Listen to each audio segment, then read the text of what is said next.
Did you know that light can have a huge impact on our body and health?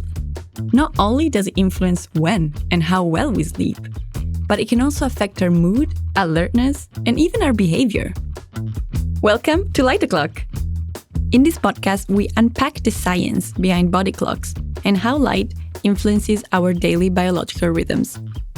In each episode, we chat to experts in the field and have them break down the scientific topics so you can be enlightened. In the last episode, we embarked on a journey following light from the environment all the way to our retina and brain to learn how our eyes react to light and how we can make images out of this. This week, we talk about this third cell type in the retina, which had long been neglected, the iPRGCs. And for this occasion, we'll be asking the question, how do our eyes use light to tell time of day? And we're joined by Rob Lucas. Rob is a professor of neuroscience and director of the Center for Biological Timing at the University of Manchester. Here, his research group explores how mammals can use light to see things and to tell time of day. Rob, welcome to Light O'Clock. It's my pleasure. It's a great pleasure to be here. So in the first 2 episodes of the podcast, we described how we have these endogenous rhythms, 24-hour rhythms. They are synchronized to the environmental light-dark cycles, and how light is really important for this synchronization. So light traveling to the eye gets to our suprachiasmatic nucleus, which is this little structure in our brain. And this sort of synchronizes the inner rhythm with the outer 24-hour rhythms. Then with Midel, in the last episode, we were talking about how light also travels through the eye, gets to the retina, right? To these rods and cones that we have there, and enables us to see things.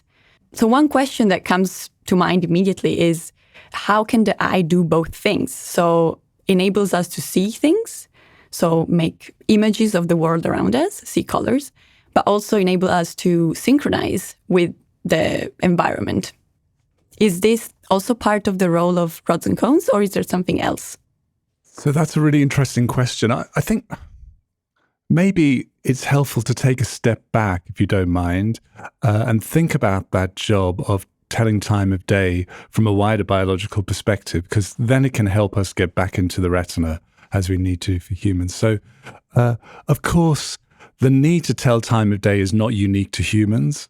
It's not unique to mammals. It's not unique to animals.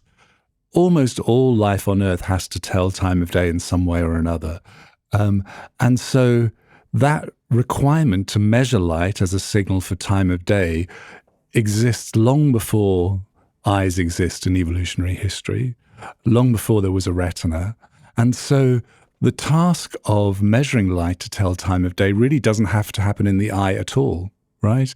And you can see that obviously plants do it, fungi do it, even single-cell organisms of all types, many types do. So you don't need an eye in order to tell time of day by measuring light. And indeed, even when you move into animals, it's generally the case that animals with well-developed eyes still have photoreceptors, light-sensitive cells outside of their eyes that they use to tell time. So you're right to ask the question, because what that tells us is that, let's say, a bird with incredibly good vision from its retina also can tell time of day, but using a totally different light-sensitive mechanism that's not in the eye at all. And it's a peculiarity of mammals, of which, of course, humans are a member, that we, in our evolutionary history, lost all of these photoreceptors outside the eye, and so we've concentrated it all into the retina. It follows that if you think about it, we have gone from a situation where our remote ancestor had rod and cone photoreceptors in the retina for allowing us to see, and a photoreceptor somewhere else that was telling time of day. And that photoreceptor telling time of day has moved into the retina. And so for a long time, what we knew was that in mammals, this light detecting task, unlike in birds, was restricted to the retina. And so it was kind of assumed that this would be there for the rod and cone photoreceptor, because if you to a first approximation, if you ask what cells in the retina are light sensitive, it's the rods and cones, right? It has to be that. But it turns out that no, this photoreceptor responsible for telling time of day has moved into our retina and has found a new home in a very small subset of cells in the retina, which are dedicated to this task of, one of the things they do is to measure light to tell time of day. So actually, the retina has three types of photoreceptors. We have the rod photoreceptors, which are responsible for dim light vision. We have the cone photoreceptors, which are responsible for daytime vision and allow us to sense color. And then we've got a third type of photoreceptor called melanopsin. And that melanopsin photoreceptor, one of its tasks is to measure the amount of light that's in the environment as a way of telling us what time of day it is. Okay, very interesting. So we have sort of another type of cell, right? We do. How is it called? So the cells that contain melanopsin are called retinal ganglion cells. So I'm not sure what you had heard earlier on in the podcast about how the retina works, but very simply, light is coming in through the front of the eye and it's falling on the rod and cone photoreceptors. And as I say, they're the most common light-sensitive cells. So what they do is they absorb that light and they translate it into a biological signal, if you like. And that biological signal then gets transmitted to a group of cells called retinal ganglion cells. And the retinal ganglion cells are the cells that form processes that form the optic nerve. So obviously, when we see with our brain based on signals generated in the retina. So those signals generated in the retina need to be sent to the brain, and the retinal ganglion cells are what's responsible for that. So if you like, what would be an analogy? If you think about a fiber optic taking information around the world, really, the retinal ganglion cells form that fiber optic to take the information from your retina and present it to the brain. And so the vast majority of the retinal ganglion cells in the human retina are relying on signals from rods and cones, and they're generating that information, and then they're just transmitting them onto the brain. But there's a very small percentage of them that have their own way of detecting light. So if you like, they can generate information from the light falling on them thanks to melanopsin and also signal that to the brain. Okay. And so how are these cells different compared to rods and cones? Do they look different? And do they respond to different light? Yeah, so they look very different. So one of the things about the rod and cone photoreceptors, particularly rods actually, is that they need to be very, very sensitive to light. So if you think about how difficult it is to find an environment that's totally dark, we can see, especially if you're dark adapted, very, very, very, very dim light is enough to enable us to see something. And that's because our rod photoreceptors, for example, have lots and lots of protein in them that's responsible for absorbing light. That's called rhodopsin. And the structure of the rod photoreceptors is designed to have a region called the outer segment, which is like a long, if you think about a top hat at the top of the cell, and that top hat is just chock full of this opsin that's absorbing light, which means that it's got a very, very high efficiency for absorbing light. Cone photoreceptors have less efficiency of absorbing light, but they still have like a mini version of this top hat with lots of their light-sensitive protein. The retinal ganglion cells that contain melanopsin don't have anything like that. And actually, that's quite important because the way that the retina is organized is that light comes through the retinal ganglion cells before it hits the rod and cone photoreceptors. So you don't want retinal ganglion cells that absorb lots of light because otherwise they would shade the rod and cone photoreceptors. So they're really not connecting very many photons, which means that they're nowhere near as sensitive to light as the rod and cone photoreceptors. But for the tasks they perform, that's not necessary, right? Because they're working under daylight conditions or at least twilight conditions when, actually there's a lot of light around. So they don't need to have that very sensitive, high threshold sensitivity. That makes sense. We mentioned before that for our circadian rhythms and internal clock, certain wavelengths of light are particularly bad. Is that because the melanopsin are responding to these specific wavelengths? Yeah, that's right. So every photoreceptor has a particular range of wavelengths of light that it's most sensitive to, right? And this is just the chemistry of light absorption, that we can't. You get to a kind of wavelength where their sensitivity falls away, and they're very insensitive. One of the ways you can experience that is that people often use red light to maintain dark adaptation. So in circumstances where you need to retain good light sensitivity, let's say you're performing some task at night and you're out in the wild, then if you also want to have something where you have more high acuity vision, you can use a red light. And the red light will give you relatively high acuity, so you could read a map or something like that. But it won't stop you also being able to see in the dark, in the dim light when you turn the torch off. And the reason for that is that red light is not very efficient at activating your rod photoreceptors, which is what you're using mostly to navigate at night. So it's a really good trick. People should do it if you ever find yourself in that circumstance. So what that tells you, though, is that red light is activating a different photoreceptor more than rods. And that different photoreceptors are our cone photoreceptors. So we have cone photoreceptors are more sensitive to red light. So red light is in that scenario is preferentially absorbed by cone photoreceptors. So melanopsin, of course, then has its own range of wavelengths that it particularly likes. And the wavelengths it particularly likes are in the kind of blue part of the spectrum. So the peak is around 480 nanometers, which we see as kind of cyan, something like that. So it's bluey green, really, for most people. So that's when it's most sensitive, but it will still absorb green light, orange light, yellow light, even out into red light if it's very bright. So it's more a matter of how bright that light needs to be in order to activate melanopsin, rather than it just simply not being able to activate melanopsin at all.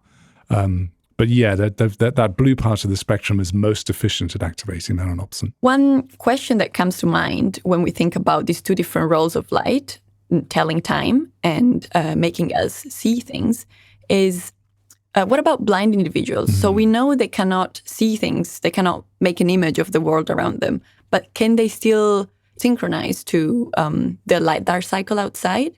Yeah. So of course, there's many different kinds of forms of blindness, almost as there are people that are blind, because it's often a progressive condition for people. So they'll go blind at different rates and reach different stages of blindness. And most people that are blind will have some rod and cone function, actually. It's relatively rare to have those people who are profoundly blind that lack everything. But what you can do experimentally, of course, is you can generate models of blindness in, for example, lab mice. And if you do that, you can get rid of all the rod and cone photoreceptors. So this is an animal that would be classified as completely blind. They still have melanopsin, and they still do perfectly well at synchronizing their circadian clock to a light-dark cycle. Actually, they have a wide array of light responses which rely on melanopsin. So it's definitely possible then for a mammal without rods and cones, but only having melanopsin, still being able to synchronize their circadian rhythms. Then you look at the range of people suffering from blindness around the world, and you find a similar range then in the degree to which people have circadian rhythm disruptions. So there are people that are very profoundly blind who nonetheless are able to synchronize their circadian rhythms to the light-dark cycle. And there's a very famous experiment done in Harvard by the Seisler group, looking at people who couldn't tell you whether the room lights were on or not. And some of them, although they said they were unable to detect light, still showed suppression of the hormone melatonin by light, so completely unaware that they were responding to light. So it is possible then to separate those two tasks in blind people, that you do find people that are lack visual perception, really, because of the lack of rods and cones, but still have melanopsin and still have that circadian synchronization. Going back to something you mentioned before, you said that we sort of discovered these cells pretty recently compared to rods and cones, right? And you also said a little bit about how we are uncovering the wide range of roles that these melanopsin cells have. Do we maybe want to talk a little bit about all these roles of melanopsin? So it enables us to synchronize, let's say, to the outer world. Does it also have other roles? So I'd almost put that role of synchronizing our circadian rhythm to the light-dark cycle as part of a general task that it performs, which is measuring light to tell time. So that's partly about synchronizing our circadian clock. It's partly about the effect that light has on making people more alert. So this is when it's daytime, you should be more alert, and therefore you get this kind of override effect. Regulating our hormone axis, so there's production of melatonin, for example.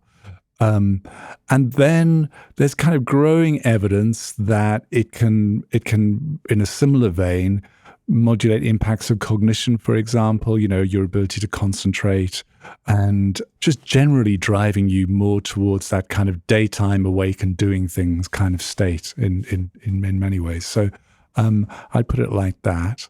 So that's one kind of set of things that it does. The other thing, having talked about the separation between vision and melanopsin, it also helps us see, which is a peculiarity that I think can end up being, if we're not careful, confusing, because it's not our primary modality of vision. But, for example, there's now pretty good evidence that it's one of the mechanisms we use to judge the brightness of places. So if you're judging how bright your room is, maybe melanopsin's contributing to that aspect of perception. They're basically super cells, right? Yeah, I mean, it's ludicrous because, as you say, only discovered relatively recently. It's about 20 years ago now. Certainly 21 years ago, most vision scientists in the world would have said, well, this is total nonsense. We all know that everything starts with rods and cones. So it's relatively new that we found them. And that's because there's so few of them compared to rods and cones. But they have an outsized contribution to our sensory abilities, to our light sensation. I guess it's a lesson in so many aspects of life that just because there's not very many of something and it's rare, don't mean it's not important. Yeah. So keep looking. You might think you understand something, but there might be something you've totally overlooked, which actually could be, just because it's rare doesn't by no means mean it's not important. Also talking a little bit about how we can apply the knowledge that we have now about what these melanopsin cells are doing to think about our built environments, right? So for the longest time, we only knew about rods and cones. And so we never really thought about light as something that was really changing our inner rhythms. And so we're also moving towards thinking about like lighting in architecture, right? And yeah, maybe lighting in the offices is not optimal. Lighting in the hospitals perhaps is not optimal. Where do you see this going? I think it's a really, really important point because when you look at lighting design, architecture, and so forth, overwhelmingly now, people design light because of its aesthetic appearance, and also from an engineering specifications perspective, to hit a target to allow us to see, comfortably. But if you think that there's another whole way that we're using light, it means that those targets aren't necessarily appropriate. And definitely something like, melanopsin during the daytime probably needs much more light than we're used to thinking about as a minimum for a built environment. Conversely, at nighttime, actually having enough light in order for us to be able to see very clearly could actually be a bad thing, right? Because it's going to be activating melanopsin to a certain extent and therefore shifting your clock. So I think it's just a fundamental change to thinking about what's appropriate lighting. First of all, that the right amount of light is time of day dependent. So probably during the daytime, you want more light than you think you want. And definitely in the evening and at night, you want less light than you think you want. So thinking about that. Then the other thing that you can do is you can start with lots of new lighting technology now to mix different wavelengths of light in different interesting ways to control melanopsin. So those kind of new lighting devices are coming down the line. What I'd love to see is something on the packaging of lighting that gave you an idea of how efficient it was at activating melanopsin. So at the moment, what you now get on the light that you buy from the hardware store or online or wherever, it gives you its output in lumens, which is how bright it appears for us, but it's not related to melanopsin, or at least indirectly related to how bright it is for melanopsin. And it might give you an energy efficiency. Be really nice to be able to know how efficient that light were for melanopsin, so you could decide for yourself whether you wanted it or not, and what time of day you want to turn it on, and things like that. The other really, really important thing is to do with how we quantify light and therefore how we regulate it. So because melanopsin is responsive to different wavelengths of light to our cone photoreceptors, it means that when you calculate the brightness of a light, you need to weight the wavelength energy differently than if you were going to do that to predict cone photoreceptors. And so one of the really important things that happened over the last decade has been acceptance of ways of measuring light that allow you to quantify its effect on melanopsin. And following on from that, a couple of years ago now in Manchester, my colleague Tim Brown and Ken Wright from Colorado convened a meeting where we got together a group of experts to give some quantitative guidance for how much light people should be exposing themselves to. And that's been published. And it's a first pass. I imagine that over the years, that advice will be revised. I hope it is, because we should find out more. But at least we can start saying, for example, if you're running a nursing home, this is the type of light that you should be exposing the residents and staff in your nursing home to through the day and at night. And you can buy a light meter and you can say, am I hitting that or am I not hitting that? And I hope things like that are going to have a really quite wide reach, and we'll start having just a more appropriate light exposure for everyone, which will be fantastic. Yeah, this is really interesting to change light exposure in different settings, offices, hospitals, home as well, right? Yeah, definitely at home. I mean, most people are fortunate enough to be able to choose their own lighting. So to be able to have a simple meter that you can have in your home and say, I'm having trouble sleeping at the moment.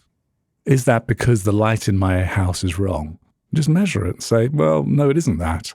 Or, yeah, it is. You might want to try that. Try it and see if it helps, those sorts of things. Yeah, very interesting. And I hope we can see some progress there in the next 10 or 20 years. Oh, I'm sure we will. I really am. Great. I think this is a lovely note to end on. So, yeah, thank you so much for coming on the podcast. It was a pleasure. It's my genuine pleasure. Thanks so much, Caro.